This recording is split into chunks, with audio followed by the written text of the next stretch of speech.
Everybody. Good to be here again.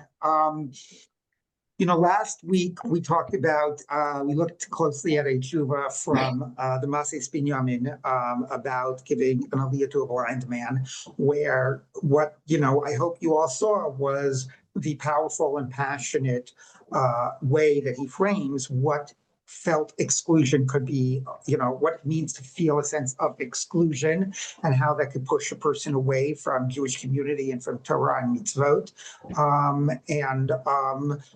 What he sort of felt that was the mandate of Posek to try to do to try to address that issue, and that halacha should not be an obstacle. Obviously, you then have to try to make a rigorous halachic argument, but what was, and you can't predetermine what the end result will be, but you can try to get to a conclusion if you do it in a rigorous way.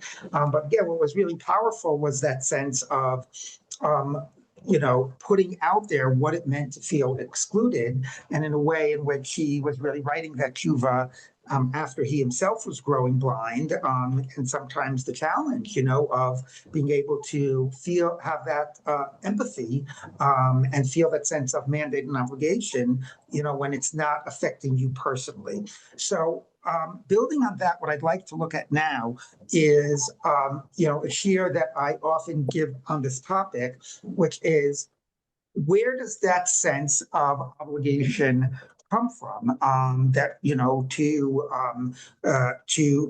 towards people with disabilities, towards people that are, might be otherwise marginalized by the community. And there are different ways that one can go here in order to talk about this sense of obligation. I'm going to lay one out here, which is, as you'll see, a sense that I feel builds on the model of a ger, of the mitzvahs that relate to a ger, which for halachic purposes is understood to be a convert, but we'll get back to that, as somebody who is sort of in our community, but because of where they come from, they originally were not Jewish, they likely might be seen as not one of us, as pushed to the margins, as biased against, and to understand all the whole realm of obligations around that. So it's not exactly a strictly halachic argument, because these are things that are specific to the ger, but it is using that as a model to sort of see, to understand how we can sort of see that sense of obligation. There's other approaches which focus less on obligation and more of a sense of like rights.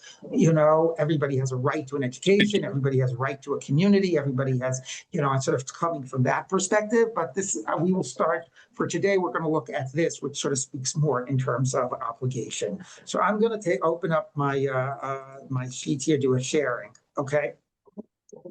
So, like I said, I think as I opened with last week, this is something that relates to me personally. We have two boys who are both on the autism spectrum, and something that's been bringing a lot to the yeshiva and to my broader communal role. And, often the term that I used is inclusion, right? And we want inclusive communities, and we have to, advocates for inclusion. My wife, Rabbanit Zlachauer, who is very wise, she's really the wise one of the couple, she said, of the two of us, she said, I don't like the word inclusion, because the word inclusion suggests like, here's who we are. We're defined as the group that doesn't include you, that that you're on the outside of. But now we're going to do this thing, and we're going to open ourselves up, and we're going to include you. We're going to bring you in. She said, so that's not the way we should be thinking about it. Like, we're all, part of the group. So I say, well, how would you, how would you talk about it? What word would you use? And, she said, well, I would start more with fundamentally the idea of like membership. We all are members. We're all part of this group. And the question is not inclusion. The question is like, on what basis are you going to exclude us? Like, how can you justify, pushing us out and excluding? And I realized that, to some degree, this type of a challenge you already have in the Torah. You have by the Pesach Sheni, the people that were out, who were bringing who became impure and weren't able to bring the Korban Pesach, and they go to Moshe and they say, We are tamei. We are impure. Lama nikara. Why should we be excluded? Right? To bring, not to bring God's sacrifice in its right time, b'toch b'nei Yisrael, like among the children of Israel. So the fundamental claim is not, oh, please find a way to include us. The fundamental claim is, on what basis should we be excluded? How can you push us out, push us away from this profound religious experience of bringing God's sacrifice? And it's about membership in the people. The reason the Korban Pesach is so central is it's a reliving of our experience of, the Exodus. It's a retelling of that story. It's all about membership and being part of the community. And by pushing us out, you're pushing us away from this religious experience, and you're pushing us out of the community. And thankfully, Linzer, could yes. you enlarge it if possible, please? Oh, sure. I thought I already did. That was 125, but I'll make it 150.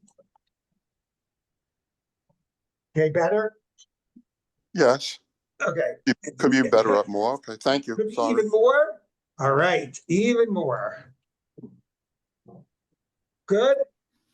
Even more than that? All right, we'll do enough. Thank you. We'll do 200. All right, there you go. Oh, better. More than 200, I can't do. That'll cost you extra. That'll cost you extra. Okay, anyway. Okay. And so that's that's what they claim. And of course, Moshe was in a position to say, let me go to God and find out what God has to say. Now, I do want to say that the end of that story is a little mixed, because the end of the story is not, oh, you're right, you can come ahead and bring the Korban Pesach together with everybody else. The end of the story is still that, you are not going to be able to bring with everybody else because that's the law, you're tamei, but we'll find another way that you can participate, something called a Pesach Sheni. There's an alternative path. You can bring a month from now.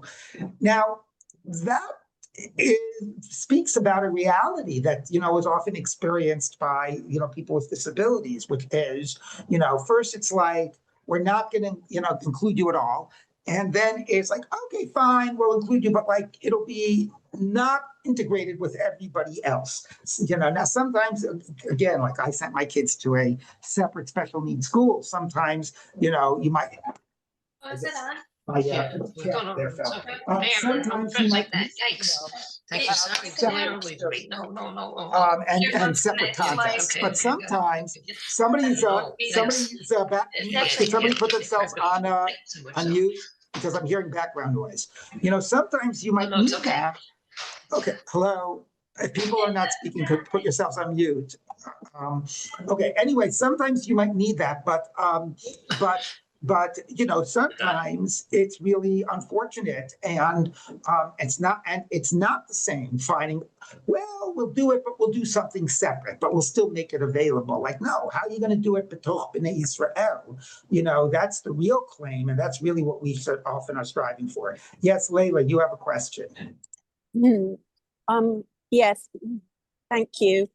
I just wanted to say that the question to me about which shul do I go to, I don't have a community because my husband, before he passed, was disabled and in a wheelchair, and the shuls around us are all completely inaccessible to someone in a wheelchair. And so this is, it's not just learning, is it? This is a reality for real people. Mm-hmm.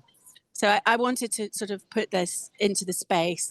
That's what I wanted to say. Yeah, it's totally true. And, I will tell you, and about this point about, is it the same reality, or is it like, second best? I know a Rabbi Daniel Grossman, I think is his name. He had the most inclusive shul in New Jersey. He himself had, I believe it was muscular dystrophy. He himself was disabled. He created this shul which was so thoroughly inclusive And people felt like the ways people had access in terms of wheelchair and other types of things, everybody used the ramp. It wasn't just the people with the wheelchairs, like to get up to the bima and so on. Anyway, the sad story was that after he retired and the next rabbi came on, the next rabbi said, well, why do we need this ramp? Like 99% of the time people don't use it. We're like, we'll put it away. If somebody needs it, we'll take it out. And then of course what happened was when somebody did need it and they had to take it out, it was like, had to be a whole big production. And why are you causing all this, waste of time? And, everybody was looking at this person who needed it to be made and who needed that accommodation made. And it was very, degrading and not undermining the person's dignity and sense of equal membership. The HAR has both always out at the same time, steps or a ramp.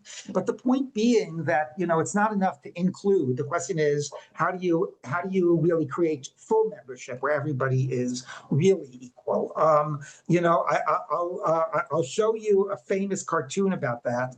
That here I just pulled up, which people might have seen, but it's worth looking at, which is, I don't know if anybody has seen this already, but right, these are, the first one is like is the current reality where what is it? It's like, oh, I think no. The first one is equality. Everybody gets a box. Of course, doing everybody equal doesn't really address everybody's different needs equally.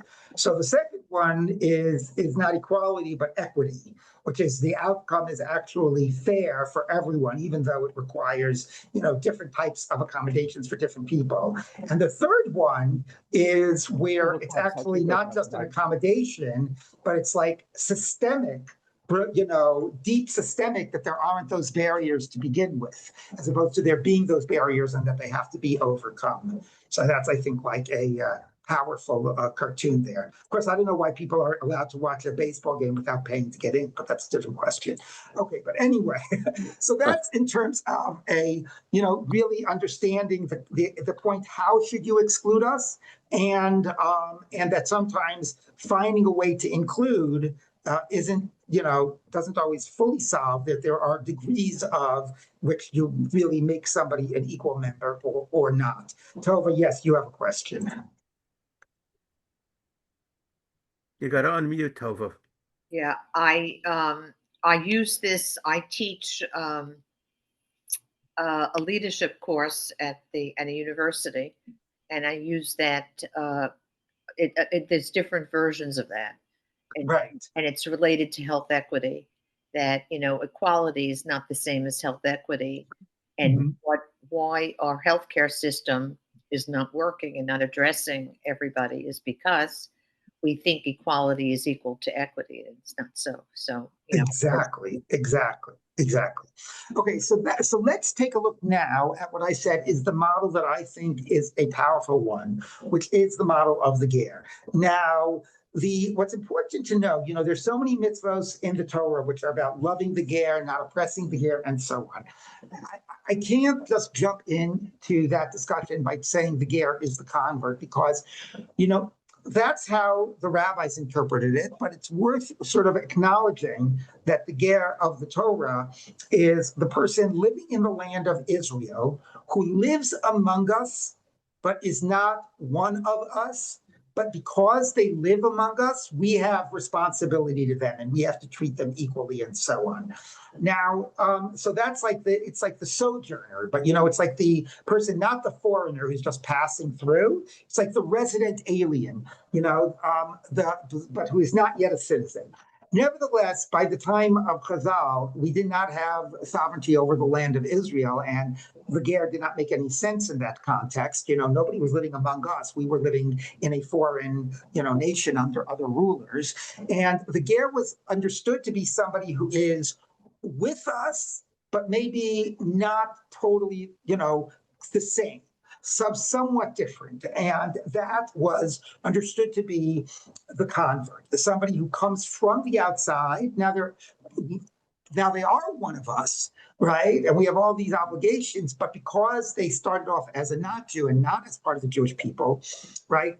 There's a concern that they could be marginalized and mistreated.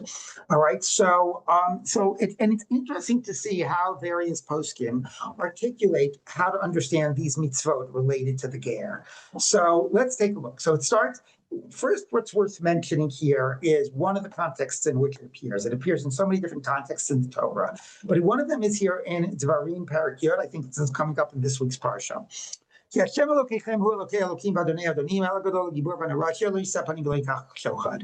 God is supernal, more powerful, above anything, does not show any favoritism.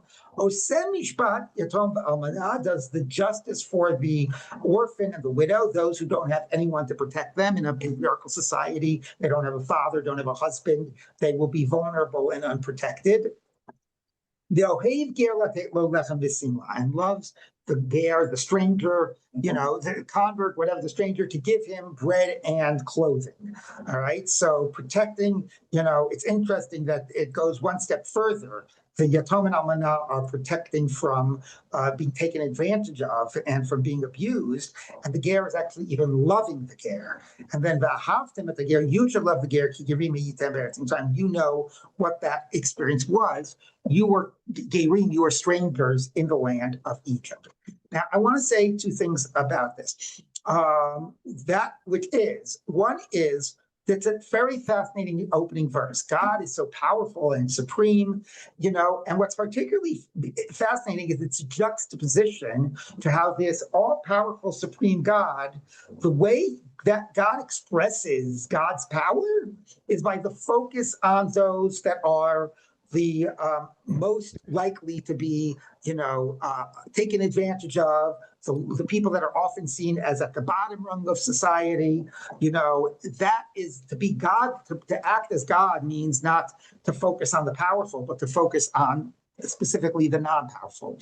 And I think that's a really important religious message, because far too often the message we get is that religious is one thing and ethical is another.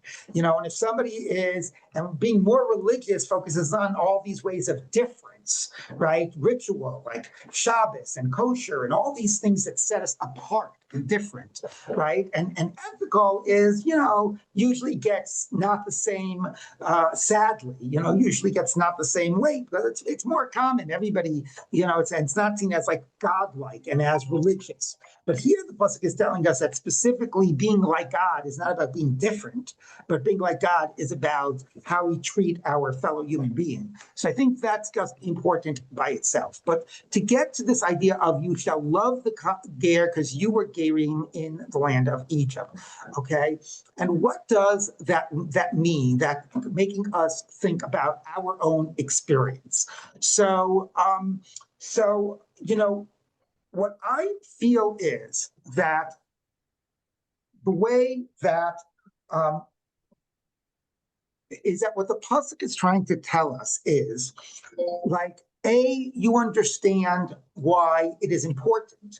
You understand what it could feel like to be marginal in society, not be seen of as an equal member, to be vulnerable for mistreatment.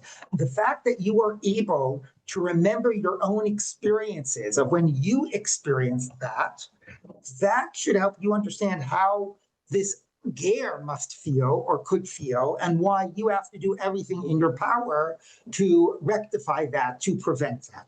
So what it is doing is that it is calling on us to have empathy by sort of helping us, enabling us to see how we ourselves can identify with that experience, right? Because that's the best way to empathy is to try to be able to sort of understand, oh yeah, I can understand that. I had a little bit of that experience, or I remember what that experience was like. So understood that way, which I really think is the pshat here, I would say that the mitzvah of loving the ger could be understood as not just that empathy will motivate you to love the ger, but that the mitzvah of loving the ger maybe specifically is a mitzvah of of empathy, of understanding the person's situation, and then everything that flows from that empathy is the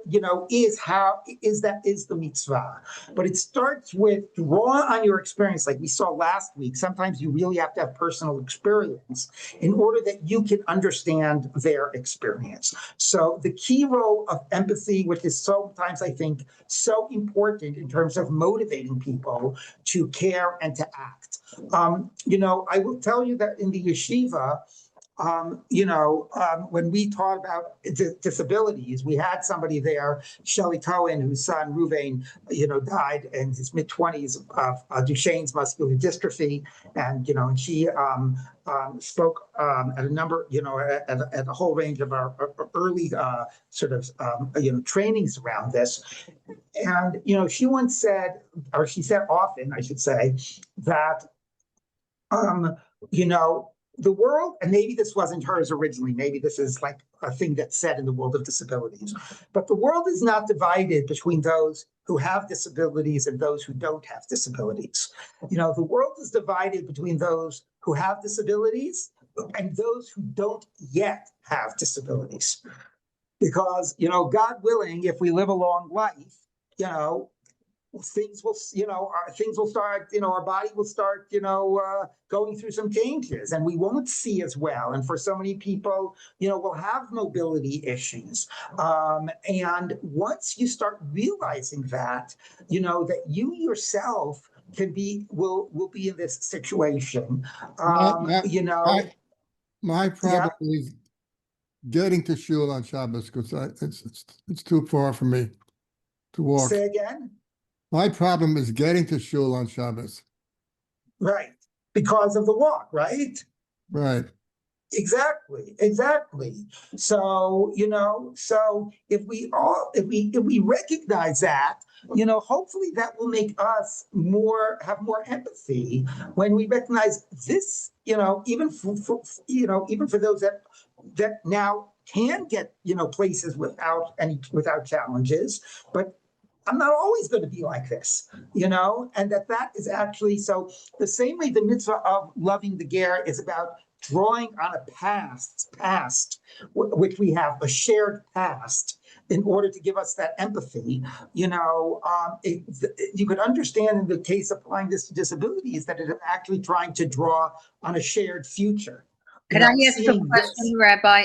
Sure. When you say ger, Yeah. because I've gone to a lot of meetings, and a lot of some people always talk about love for the Jew.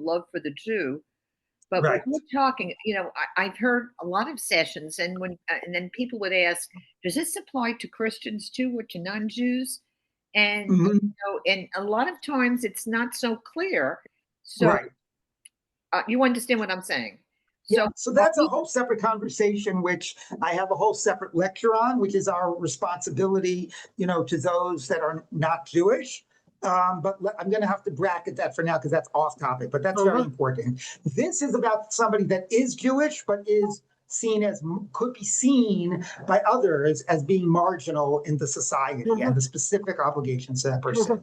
We're going to be getting after all the Chagim, and we restart that. Rabbi Held, in his book, deals with that whole issue of should we love our non-Jews, as we do ourselves? The bottom line is, I think he says yes. But let me ask Rabbi Linzer. So that's going to happen. We're going to do first, after Rabbi Linzer, we're going to do Yom Tovim, and then we're going to do Rabbi Held.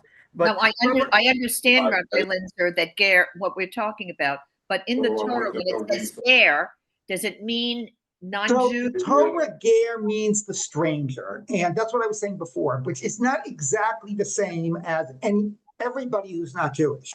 And even in the simple meaning of the Torah that it means the stranger, there's a difference between the ger and the nochri. The nochri is the foreigner. The nochri is the person that lives outside of your country, like it's the Frenchman that happens to be on a vacation, in America. He's the foreigner. Okay, we don't really have such a responsibility to somebody that is completely foreign to us. The ger is the person who is living in your country. right? They're the people that are the, non-documented immigrants, aliens, right? Whatever the right term is right now. Those are the people that, because they are among us and living among us, we have a responsibility to them. That was our reality in Egypt. We were living amongst the Egyptians. We were not citizens, but we were living there. And that is the experience. And that's who we have to care for. So it is not even the simple meaning of the text. It is not every person other than us. It is the person that's among us. And that creates special responsibility. Rabbi Linzer, I got a question. Generally Yes. speaking, when we refer to Zecher Yetzias Mitzrayim, it's, not in a positive way. In other words, we say our experience was we were enslaved for hundreds of years. So to what extent, is, this refers back to the beginning when we first were invited to Egypt, by Yosef. In other words, what's going on here as far as that goes? Well, I think it means that even, I'm supposed to be grateful yes, for our being experience slave. wasn't good, and that's the point. It wasn't good that because we were not citizens, we were in a position. I don't think it's talking about how we were initially treated. I think it's talking about that because we were not equal and we were not citizens, we were in a position to first be oppressed by Pharaoh and then be, enslaved and then be, murdered, throwing of the infants or whatever. So, we know what it is to live in a country that's not yours and to live a more precarious reality. That seems to be the point. But you're right. The experience of Egypt was what happens when that reality gets to its worst, situation. Okay, let's move on. So the Sefer Chinuch is the first that sort of expands this from the Ger itself and asks us to think about it more expansively. This is 13th century, Sefer Chinuch wrote a list of all the mitzvot, and here's what he writes. He says, we should learn from this beautiful mitzvah. Now,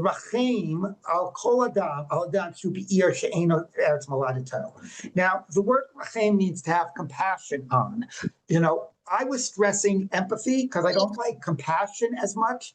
Compassion reinforces that you're in a lowly state. But I, being in a more privileged state, am going to be kind to you. Now, sometimes that is true. Some people are more privileged. Some people are in more disadvantaged states. But empathy, I prefer empathy to compassion, but compassion is also good. Okay. Anyway, to have compassion on somebody that is in a place that is not his birthplace. He's come from another country, and not where he descends from.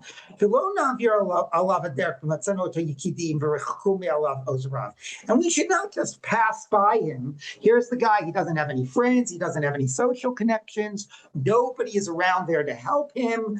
We shouldn't just say, "Oh, not a problem." The Torah commands us to have compassion on anyone who needs help. Now, what I think is important about this is he's not just saying that from the Ger you learn help anybody that needs help. He is specifically identifying the realities of the Ger. Somebody who does not have social connections, somebody who doesn't have advocates, somebody that doesn't have people that makes them feel naturally part of the community. These are the people that it's easy to just ignore, to pass by on your way doing what you need to be doing, right? It's easy to have them invisible. And the specific mitzvah is to not have them invisible, and as I would sort of say, it is to really start by exercising empathy. Now, Rambam, I'm trying to think about what's the time we have left, which things here I want to focus on. I'm going to skip these two, which are not exactly immediately relevant. Okay, so I want to take a look at how some later commentaries, really articulate what the parameters of loving the Ger are about. All right. So actually, this one is from Rav Hutner, and actually he is going to cite Rambam, so we might as well read Rambam inside. Source I skipped, number 4. So Rambam writes like this: Ahavat hager sheba v'nichnas tachas kanfei hashchina, shtei mitzvot aseh. The loving of the convert who came and brought themselves under the divine wings are two positive mitzvot. Number one, he's just a fellow Jew, and we have a responsibility to him like we have to all Jews, like v'ahavta l'reacha kamocha. And a special mitzvah to love him because he is a ger. Love the ger. God commanded to love the ger like God commanded to love God's self. You should love the Lord your God. And God self loves the gerim. So there seems to be, Rambam seems to be getting at something, that it's not just like, well, we have a mitzvah to love every Jew, and with a ger we have two mitzvahs, love every Jew and love the ger. So it's dumb. He seems to be getting it more than just it's an additional one, and saying there's something distinctive about this mitzvah of loving the ger, something that specifically relates to God. It's similar to love of God. God loves the ger. There's something special here. So what is there here that is special? So here is a piece by Rav Hutner, and here's what he says. He says, "V'nei b'kama psukim b'Torah," in a number of verses of the Torah, "Nichlal hager v'yatom v'almana b'chad inyana." You know, the Torah sort of puts the three of them together: ger, yatom, and almana, the stranger, the orphan, and the widow. The common denominator, they are people that are left to their own. They don't have a protector. Okay, that's the common. Okay,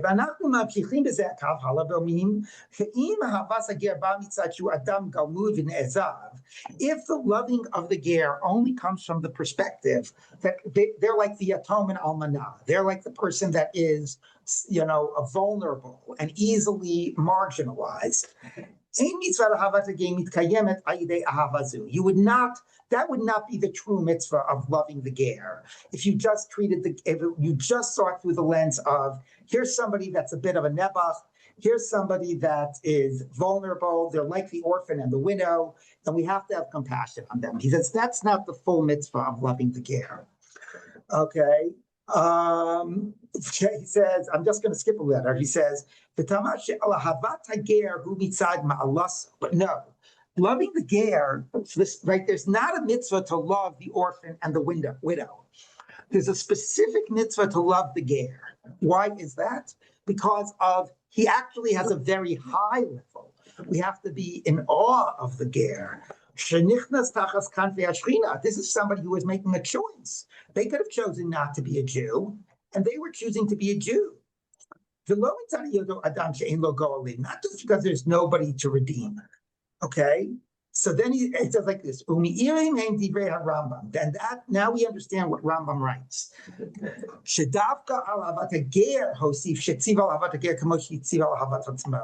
That when it comes to loving the ger, he emphasizes it's like loving God, not only more than the orphan and the widow, where there's no mitzvah to love them, but more than even the mitzvah of loving a fellow Jew.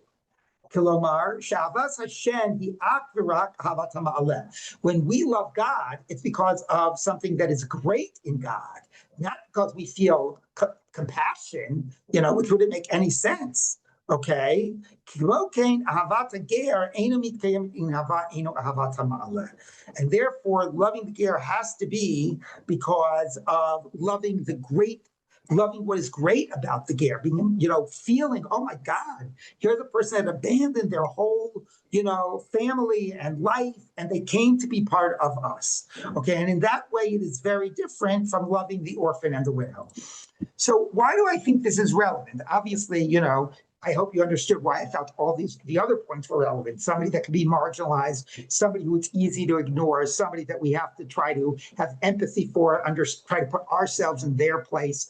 But I also think it gets to the point I was saying before about empathy rather than sympathy, and it can be a real problem if we look at somebody always as, oh, they're a nebuch, we have to do chesed towards them, right? We have to have compassion on them. They're in this terrible situation. Most people do not like to be pitied. Most people do not like to feel you're being nice to me because you feel bad for me. They want to be respected. They want to be treated as they deserve to be treated, right? So to say that Ahavat Hager, one of the things that makes it unique is a deep respect for the person. Now, in the case of the Ger, that can come from the fact that they've chosen to be a Jew. They didn't have to make that choice.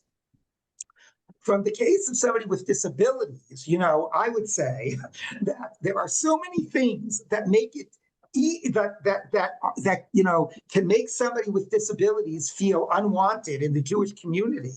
And there are so many obstacles, institutional, sometimes halachic, sometimes communal, that if somebody is still saying, I want to be a part of this, and they're willing to face up to all of those obstacles, not just the obstacles of their disabilities, but the obstacles of the community is putting in its way and the way the community is not responsive. I think that person deserves an enormous amount of our respect. And that that the approach should be, should be coming from like a deep valuing and a deep respect. I mean, there is sometimes the concern of the opposite, where they tell they have these movies that are these inspirational stories, and about how this person overcame all these disadvantages and all these obstacles, and they became the most inspiring person, and they did all this stuff, and everybody is so inspired by their story. I mean, those are important, and they're important for it. But like most people don't want to be somebody else's inspiration. Right, don't put me in a box. Don't make me somebody to pity, and don't make me somebody that now I have to be so amazing and I have to be your inspiration. Just treat me the way I deserve to be treated. With dignity and with value. So I think ultimately that's why I keep on going back to the idea of empathy, which I think is really just so key for all of that. Does your disability have responsibility towards fellow? Does a Ger have responsibility, or we all have responsibility to our fellow Jews, which is the mitzvah of loving your fellow Jew. I mean, all the obligations in the Torah, tzedakah, care, gemilus chasadim. I mean, all of the obligations are to our fellow Jews. Gets back to the question of obligations to non-Jews, but there's a special level of obligation to the Ger. Okay, so thank you, Judy. Dafka heightened sensitivity towards others. Yes. Okay, thank you for those comments. All right, so I want to see another thing that I think can be helpful. So Rabbi we've been Linzer, focusing. Rabbi Yes, Linzer, please. I just want to make a point. I don't think any of us want to hurt anybody or want to make anybody. I think inherently, I was just thinking about this. Why do people feel so uncomfortable when Judy's saying her heightened sensitivity? What happens to us when we see someone that's disabled? There's a certain degree, and I think what I'm thinking about, and let me know what you think about this, is your own vulnerability that you probably project, and you feel so uncomfortable because it shows your own vulnerability that this person is, I don't like the word disabled. There's another word for it. But anyway, you understand what I'm saying? Yeah, I think that's true. I think that people, sometimes there's like, I don't like seeing disabled people because then it reflects on how I see myself. I want to see myself as strong, as able-bodied, as powerful, and having them here, like, exactly, it makes me feel differently about myself. I think that is definitely true, and that sometimes is the reason. I think that sometimes, there's something that is even a little more visceral. Like if some people have certain disabilities that make them look, contorted or strange or whatever, there's a certain type of almost aesthetic reaction, like a visceral reaction. But I think most of the time it has to do with just that we're too self-interested, and we're not, and we're not sort of caring, like it's less out of active, like like an active desire, to do something against them. It's just out of not sufficient awareness, empathy, caring, to get out of ourselves, right? I think that tends to be the most case. I mean, I give an example sometime. I gave an example once about this thing I sort of said about, exercising empathy.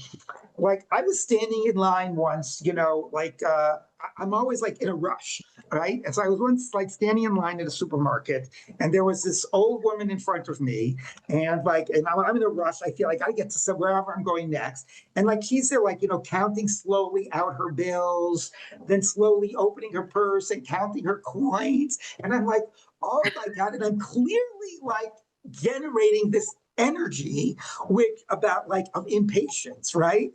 And then all of a sudden I say to myself, 20 years from now, I'm going to be that person. And there's going to be some young whippersnapper behind me, communicating all of his impatience, right, towards me, right? So being able to use that empathy and to think about what's going to be when I'm in that situation, right? But that's often not, we often aren't working at exercising that empathy. And we're always just like, I don't have the time, I don't have the patience, I don't know whatever. You're slowing things up. You're making me spend more money or try to accommodate my whole school to make a space for your one kid, right? So that's often really what it is. So that's why I think the empathy is so key.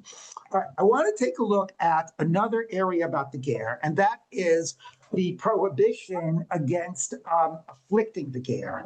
Okay, now that also says it's like the flip side of love. Okay, this is your source 7. When a ger is among you, you shall not afflict him. Like the citizen, love him like you love yourself. So there's loving him. Again, you were Gerim. Okay, but here it specifically says, do not afflict. Now, Chazal understand that don't afflict is, again, in some ways, like loving the ger, there's a mitzvah to love every Jew, there's a mitzvah to love the ger. Well, there's a mitzvah to not afflict the ger, there's also a mitzvah to not afflict your fellow Jew. And not afflicting your fellow Jew comes in 2 forms. Number 1, don't afflict them with your words. Don't say things that make them feel hurt because of how you're speaking to them. That's called, onat dvarim. And the other is don't basically cheat them in business. Okay, there's monetary and emotional and with your words. And the same is true by ger. So by a normal fellow Jew, you have 2 mitzvahs. By a ger, you have 4. Everything gets doubled. But again, the question becomes, is it just that it's doubled by a ger, or is there something that is distinctive about it? And here, the Or Sameach, one of the commentaries on Rambam, is bothered by the fact that Rambam seems to conflate the 2 by a ger. Not oppressing with words and not oppressing monetarily, Rambam sort of seems to just mash them together. Okay, so you don't have to worry about the problem in Rambam, but here his explanation is very interesting. And again, I think also very relevant to the disabilities. He says, the fact that a person who cheats a ger in business transgresses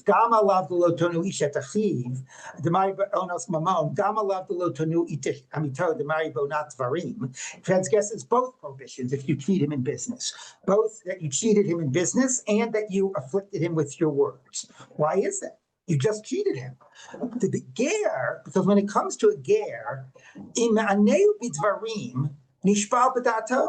if you are, and he says, if you say something mean to him, you're just a person that says mean things to everybody, or you're a person that just cheats everybody. You're an equal opportunity mean person.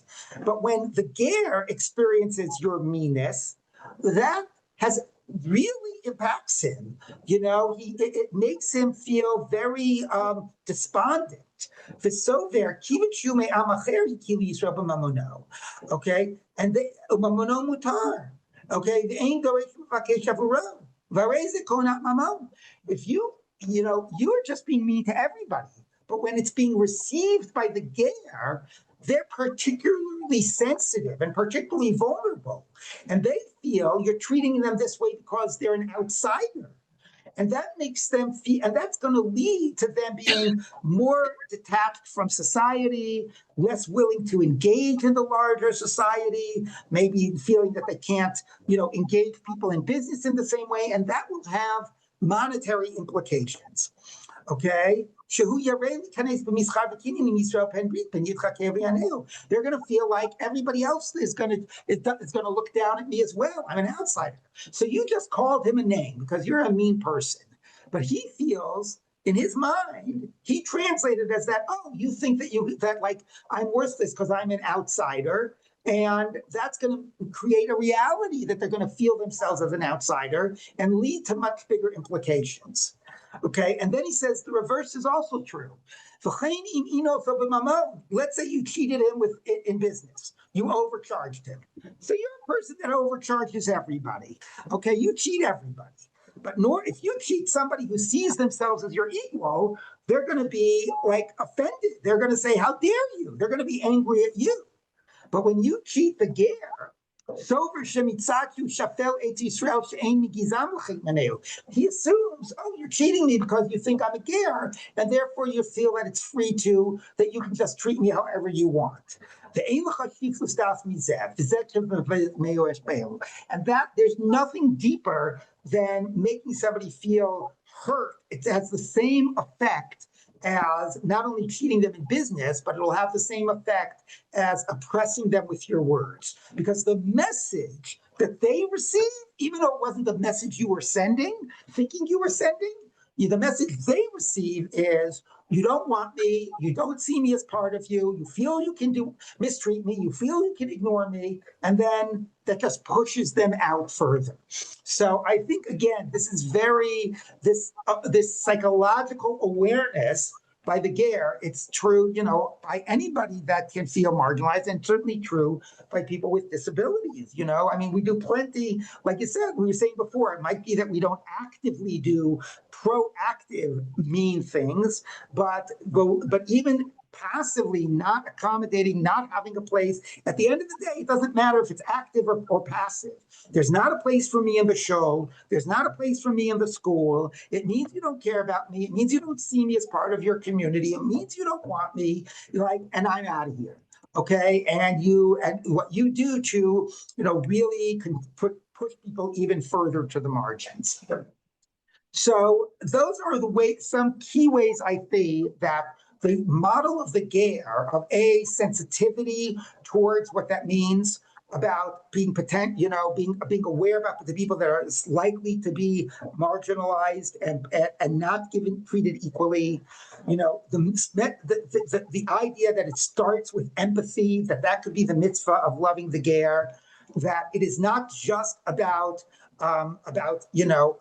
sympathy or compassion because of your lowly state. People don't want pity, but it's out of dignity and respect, and that it comes from a place of also understanding how easy, mistreatment can become amplified by somebody who is in that type of a situation. So last thing I want to leave you with, is this last line, because, part of the Czech problem with all of this is that, is that when you have to label a phenomenon in order to address or redress an evil, it can also have the risk of reinforcing the separateness, reinforcing that, that person as other. I know, for example, when my kids grew up, and we had a babysitter who was from South Africa, and they had no concept of race. And, if you asked how are we different from this woman, they would not say she's black and we're white. They might say, well, she has much darker skin than we do, the same way she could have different colored hair than we do. Then they went to school and they learned about Martin Luther King Day and about the fight for civil rights and the fact that the world is divided into black people and white people. So the good part about that was that it taught them about, the right for the struggle for civil rights and how that's an evil that still needs to be addressed. But the bad part of it is that it divided the world into black people and white people. So all of this emphasis of the mitzvah of the ger can in some ways reinforce a status of a ger. And it's interesting that the Sefer Mitzvah of Sadi Gaon, one of the Gaonim, when he lists the mitzvahs that apply to the ger, he does not say there's a mitzvah to love a ger. He does not say there's a mitzvah to not afflict the ger. He says there's one mitzvah, Gereit Tzedek Ke'ezrach. A ger is treated the exact same as everyone else, right? He is like a citizen, right? Which is a pasuk. He shall be like an Ezrach Mikan, like a citizen. So, I think look, anybody who's been in this world knows, you need labels in order to get right, accommodations. You need labels to get funding. You need labels to get, you need this category because that's right now the way the world works.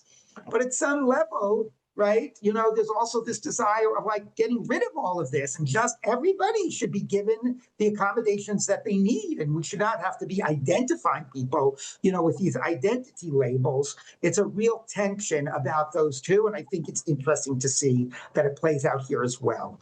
Okay, so I will end with that for today. And I look forward to next week where we will, have one more in this series. Okay, and we'll try to find a nice way to pull some of this together. Before you go, before we do that, Yes. Rabbi Layla at Chaim Marks, and my role as, whatever I call myself, I'd appreciate it if you could stay on after Rabbi Linzer leaves.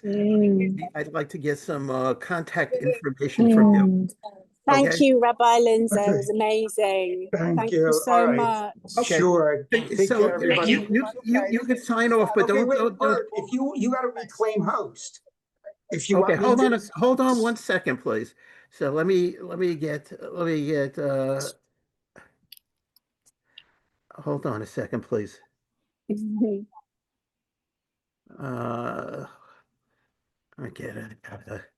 I've got to figure out how to claim host here again. I tell you how to do it, and then you need to. Hold on a second. the number. Just wait 1 second. Here, I've got to do this.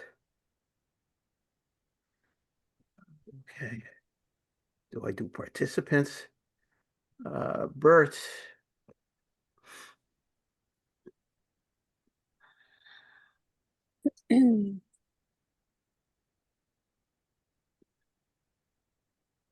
Yeah, you got it?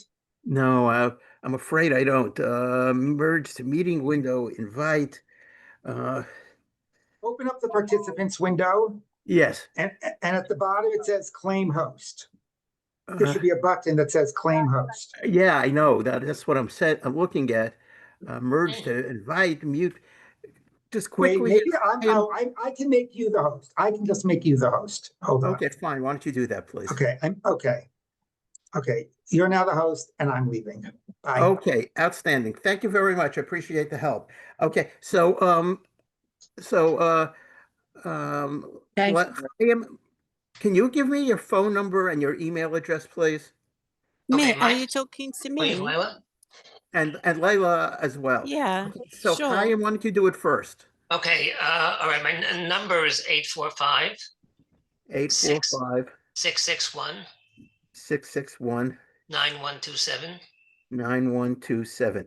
Okay, great. And what's your email address, please? Okay, SHO SHO F as in Frank, ET. SHOFT. No, and FET, sorry. Say that again, please. SHOFET. ET. Right, numeral Shofet. 1 and Y. Say Shofet, yes. I'm sorry. 1, numeral 1, Uh-huh. ny@gmail.com. ny@gmail. Okay, .com. Right. Okay, so that's SHOFET1NY@gmail.com. Yeah. I'm on the Okay, and your Hebrew phone Institute number is mailing list also. 845-661-9127. Right. Okay, Layla, Yeah. can you do the same, please? Yeah, of course. So my phone number is 347 347 803 803 8690. 8690. Okay, and your email address, please? So it's my full name. Can you see my name on? Layla Siegel. Yeah. Okay, Layla Siegel. Okay, hold on. There's no rush. You can take your time. Okay, great. Thank you. Layla Siegel. At Yeah, gmail.com. at gmail.com. Okay, Gmail. gmail.com. Yeah. Yeah. Good. Layla Siegel at gmail.com. One of the things that, that I think that that it's important to understand, and that you weren't with us last week, is that those of us who are lucky enough to be able I live in two places. There are two, I live in West Hempstead, but I also, my wife studied for smicha at Maharat. So I started attending the Bayit. The Bayit, insofar as my understanding is one of the few totally accessible places for both women and men. So for example, it's ramped so you can go up to the bima. It's also ramped so you can go up It's to the amazing. shulchan, which is amazing. When Rav Avi, tells the story that when he was first designing the shul, the architect said, you could save 20 seats, if you don't do this. And he says, I don't care. He essentially, did that. And I think that that's a truly remarkable thing. As I say, and not only is it accessible for people with wheelchairs, but Rav Avi as well.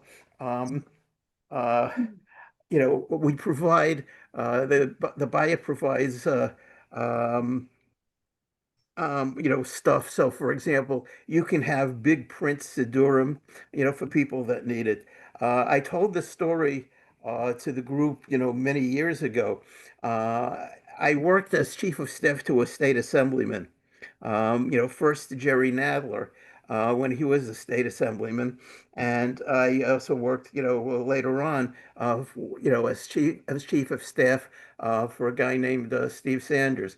Jerry, um, when I was working for Jerry Nadler, he told me a very interesting thing.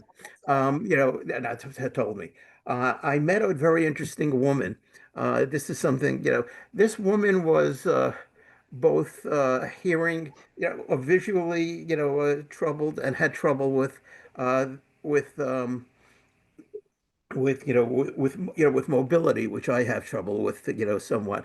And she told me, he says, and she sued the Long Island Railroad, and successfully, because they weren't providing abilities for people to, and she said one of the things that, struck me as being most interesting is that people who people, as this is where something Rabbi Linzer said. He says we all at one point in our lives, need this. So, for example, she says when a woman is pregnant, she says, getting up and down steps, is exceedingly difficult. She says you go skiing, you break your leg. That she says she says you're not permanently disabled or anything like that, but she says, you need to be able to get in and out of the bathroom, and you need to be able to get up and down the staircases and stuff like that. So she says, And she's successful. She's successfully sued. She was a student at Hofstra University, and so the one of the things that you do now is I don't know if you ever used the Long Island Railroad, but if you do that, they have they have not these tiny weeny little screens that they used to have, but you have these immense screens, and it assists people, like sort of regular people, but also people who can't see. I mean, they have these immense screens, and all of the tracks are accessible by railroad, by excuse me, by elevator. So in any event, so it's great to meet you. Hope you well, you'll stay Same on for here. next week for sure for Rabbi Linzer, who's remarkable. Yeah. Mm. We've had over this past summer, we've had Reb Jeff Fox. I don't know if you know who he is. Reb Heard of Jeff, him. Reb Jeff is a remarkable Talmud Chacham, and he was talking about what it is Amira Lanachri, what you could talk about uh, to that. So we had that, and we've had somebody talk about Chagai Reznikov was talking about about what do you call that about um, Chagai was talking about about environmentalism in halacha. So and so but now that the school years is going to be starting in another few weeks, so we're sort of limited in terms of what it is that we could have guests. So we're going to be working on our own. Uh, we're going to start after next week. We're going to start doing preliminary stuff about the Chagim, and then then we're going to go from there to we're going to go from there. We'll take off for a few weeks for the Chagim. We generally are one of the few groups, in River, with the Bayit, sponsored by the Bayit, that meets continually. In other words, year round. And after that, we're going to, I don't know if do both of you know who Shai Held is? Of course, Yeah. yes. Shai wrote a book about love, and what it is. If I have to say, how you have to love each Mm, other and stuff like that. And yeah. also, we're going to study that for a few weeks. Oh, Um, one of the reasons I want you Nice. guys' names is that so that when we decide what it is we're going to be studying, I'll be able to be in contact with you all, oh, and stuff like Thank that. you. very So good. looking Thank you. forward, hopefully you'll continue to participate in Yeah. the Thank you. handicap. I'm Thank halfway through you. of Health's book right Anybody, now. everybody, Kultiv, I'd like your. I actually saw the Northern Lights in real time. I was one of the we went to Gloria. My wife and I went on a tour to Alaska, and we saw that on the plane as we were leaving Alaska. Mm. But I have a schus, that I take, that I am probably the first person to lane, for Shabbos in the two non-contiguous United States, because Oh, we also went to Hawaii, and it was part of a bar association thing. So I laned in two non-contiguous United States, and we were one of the first tourist groups to go there. So I lay claim to being, to laying that. Not that I have such a good voice. Anyway, listen, everybody, looking forward to seeing you all. same here. Thank you. Thank God you willing. very much. Thank Thank you you. so Thank much. you. Thank you for joining us. Bye-bye. Looking forward. Bye Okay. bye. Thank you. Bye. Bye. Bye.